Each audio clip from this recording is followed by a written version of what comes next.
ఆత్మ సంబంధమైన దైవజనులు వద్దా? ప్రతిష్ఠించబడి దేవుని కొరకు నలగొట్టబడి దైవజనులు వద్దా? ఇన్ని సంఘాలు తిరుగుతున్నా నాకు భలే బాధ అనిపిస్తుంది.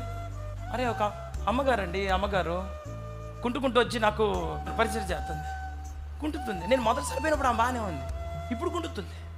ఎంత పీట కుంటుతుంది, వదిలే మనకెందుకులే అనుకోను. నాకేం బాధలు ఎక్కువ, గ్యాస్ ట్రబుల్.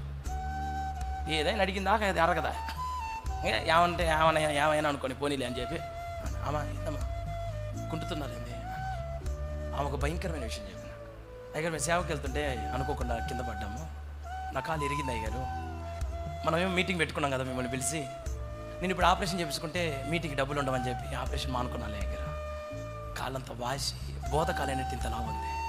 ఇట్లా లేబట్టి తీసుకుంటే ఇట్లా నడుచుకుంటూ వస్తున్నాము కదా, చస్తున్నారు ఒక పక్కన సేవ కోసం. ఆత్మ సంబంధమైన దైవజనులు మా ప్రాంతాలకి రావాలి, ఆ దైవజనులు మాట్లాడాలి, మా సంఘం బలపరచబడాలని. వాళ్ళ ఆరోగ్యాలని లెక్క చేయకుండా కష్టపడుతున్న తరం ఒక పక్కన, అసలు దైవజనుడు ఎవరో నిర్వచనం తెలియకుండా భక్తి చేస్తున్న తరం ఇంకొక పక్కన. ఆ రోజున యేసయ్యే నిలబడితే యేసును కోరుకోనే ఈ లోకంలో ఉన్న ప్రజలు ఈ కాలంలో కూడా ప్రతిష్ఠించబడిన దైవజనులు ఎవరో, భారము కలిగిన దైవజనులు ఎవరో, బాధ్యతాయుక్తంగా పనిచేస్తున్న వాళ్ళు ఎవరో అర్థం కావట్లేదు. నామకార్థంగా ఉన్న సంఘాలలో ఆ పాస్టర్ గారు పట్టించుకునే పని లేకుండా భోజనాలకు ఒకటి స్పాన్సర్ అంట, పట్టాలకు ఒకటి స్పాన్సర్ అంట, మైకులకు ఒకటి స్పాన్సర్, లైట్కి ఒక స్పాన్సర్, ఆరుకో స్పాన్సర్, ఈడుకో స్పాన్సర్.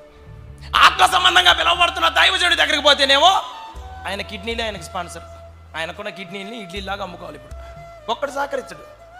అయ్యగారులు చచ్చిపోతుంటే, అయ్యగారు నలగొట్టబడుతుంటే, అయ్యగారు భారంతో నింపబడుతుంటే మీ సేవకులతో కలిసి శ్రమ పడగలిగినటువంటి పిల్లలుగా మీరు ఎదుగుదురు కాక ఆయన నామంలో.